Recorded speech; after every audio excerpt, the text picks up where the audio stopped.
नमस्कार दोस्तों। आज के इस खास एक्सप्लेनर में आप सभी का स्वागत है। चलिए सीधा शुरू करते हैं और देखते हैं कि कैसे जगन्नाथपुरी का ये प्राचीन मंदिर सिर्फ एक पूजा स्थल नहीं बल्कि अलग अलग आध्यात्मिक धाराओं का एक कमाल का संगम बन गया। तो सबसे पहले इस बहुत ही दिलचस्प बात पर गौर करते हैं।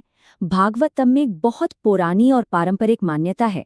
ऐसा माना जाता है कि कलयुग में भगवान कृष्ण साक्षात पुरी में निवास करते हैं और बिल्कुल इसी वजह से उन्हें सिर्फ एक मूर्ति नहीं बल्कि एक लिविंग गॉड या जीवित भगवान माना जाता है। जरा सोचिए, ये कितनी गहरी बात है। भाग एक अद्वितीय आध्यात्मिक केंद्र। अब आपने शायद ब्रह्म पदार्थ के बारे में सुना हो। प्राचीन ग्रंथों और मान्यताओं के अनुसार मंदिर की इन लकड़ी की मूर्तियों के ठीक अंदर एक बेहद ही रहस्यमयी और गुप्त ब्रह्म पदार्थ रखा गया है। असल में यही वो चीज है जो इस जगह के पूरे माहौल में एक अद्भुत सी ऊर्जा भर देती है। और हाँ, इस पूरी परंपरा को इतनी ज्यादा प्राइवेसी और सख्ती के साथ निभाया जाता है कि ये अपने आप में एक बड़ा रहस्य बन चुका है।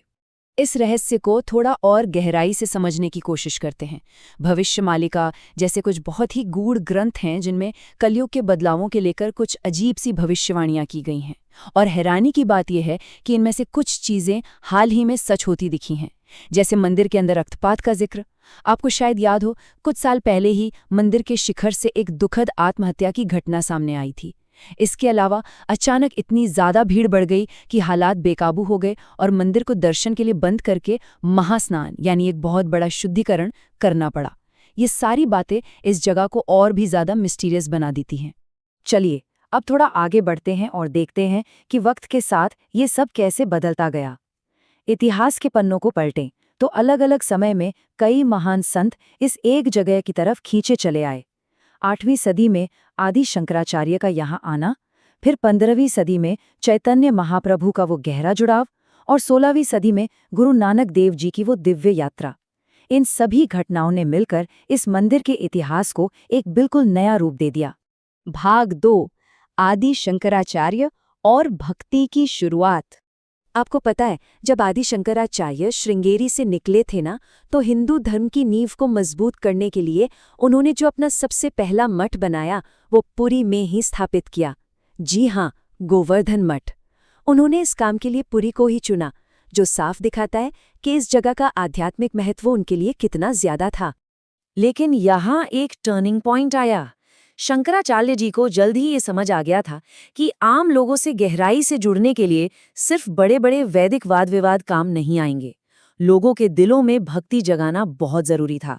और बस इसी सोच के साथ उन्होंने कई भक्ति ग्रंथों की रचना की, जिसमें मशहूर जगन्नाथ अष्टकम भी शामिल है। इसका सीधा सा मकसद था ईश्वर के उस प्रेम को हर एक इंसान तक पहुंचाना। भाग 3, चैतन्य महाप्रभु, एक जीवित भगवान। अब यहाँ एक बड़ी ही दिलचस्प बात सामने आती है। उस दौर में जब लोगों ने चैतन्य महाप्रभु की वो गजब की भक्ति और उनके चेहरे का वो तेज देखा, तो उन्हें खुद ही सचल जगन्नाथ कहना शुरू कर दिया। सचल जगन्नाथ यानी चलते फिरते जगन्नाथ। सोचिए, लोगों की आस्था किस चरम पर रही होगी। और उस 15वीं सदी का इतिहास सच में बहुत ही कमाल का है। उस वक्त भक्तों के बीच एक बड़ी ही अनोखी सी डिबेट छिड़ गई थी। लोग आपस में चर्चा करते थे कि भाई असली परमेश्वर है कौन, मंदिर के अंदर विराजमान वो लकड़ी के भगवान जगन्नाथ, या फिर उनके ठीक सामने पूरी तरह मग्न होकर नाचने वाले ये जीवित संत चैतन्य महाप्रभु। ये बहस अपने आप में उस समय की भक्ति की गहराई को दर्शाती है। भाग 4, गुरु नानक देव जी का दिव्य दर्शन। हमारे सोर्सेज में एक बहुत ही खूबसूरत प्रसंग का जिक्र है। ऐतिहासिक दस्तावेज और पुरानी परंपराएं बताती हैं कि जब गुरु नानक देव जी ने पुरी की यात्रा की थी, तो साक्षात जगन्नाथ महाप्रभु ने उन्हें अपना प्रत्यक्ष और दिव्य दर्शन दिया था। ये कोई आम बात नहीं थी। ये इतिहास की उन चुनिंदा और असाधारण घटनाओं में से एक है जिसे आज भी बेहद सम्मान के साथ याद किया जाता है। तो इसका सबसे अहम पहलू ये है कि इस ऐतिहासिक घटना का असर आपको आज भी देखने को मिल जाएगा। देखिए, जगन्नाथ मंदिर के नियम कितने सख्त हैं ये तो हम सब जानते हैं। आमतौर पर गैर हिंदुओं की एंट्री यहाँ बिल्कुल मना है। लेकिन गुरु नानक देव जी की उस दिव्य यात्रा का ही ये प्रभाव है कि आज सिख समुदाय एकमात्र ऐसा गैर हिंदू समुदाय है जिन्हें इस कले पहरे वाले मंदिर में जाने की पूरी और स्पष्ट अनुमति दी गई है। भाग 5, सभी धर्मों का संगम। और ये चीज़ बहुत ही शानदार तरीके से समझाती है कि कैसे इस मंदिर ने पूरी तरह से अलग-अलग विचारधाराओं को एक ही धागे में पिरो दिया। विष्णु को पूजने वाले वैष्णव, शिव के भक्त शैव, देवी की उपासना करने वाले शाक्त, और तो और जो हमारी मूल आदिवासी सबर परंपराएं हैं, उन सभी को इस एक मंदिर ने अपनी विशाल पहचान का हिस्सा बना लिया है। ये सच में एक अल्टीमेट सिंथेसिस है। और हाँ, ये सिलसिला यहीं पर खत्म नहीं होता। अगर आप सदियों का इतिहास देखें तो रामानुजाचार्य, कबीर दास, शारदा माँ और आनंदमयी माँ जैसी कई और महान हस्तियों ने भी इस मंदिर में आकर निवास किया है। ये इस बात का बहुत ही पक्का सबूत है कि जगन्नाथपुरी का जो ये एक खास आकर्षण है ना, वो किसी एक संप्रदाय या किसी एक युग तक सीमित नहीं है। हर धारा के संत इसकी तरफ खिंचे चले आते हैं। इस पूरे आध्यात्मिक संगम में एक और बात है जो इसे और भी ज्यादा गहरा बनाती है। वो है मंदिर परिसर के ही अंदर मौजूद विमला मंदिर। ये दरअसल एक बहुत ही पवित्र सती पीठ भी है।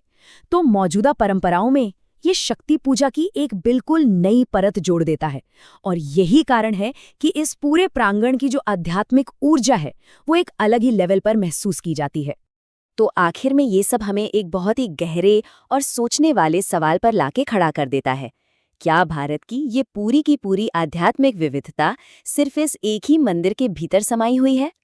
जगन्नाथपुरी जिस तरह से हमारे इस उपमहाद्वीप के विविध लेकिन एकजुट इतिहास का एक आईना बनकर खड़ा है ना, वो सच में अचंभित कर देने वाला है। ये यकीनन एक ऐसा विचार है जो हमें हमारी समृद्ध विरासत के बारे में और जानने के लिए प्रेरित करता है। आज के इस एक्सप्लेनर में हमारे साथ जुड़ने के लिए आपका बहुत बहुत धन्यवाद।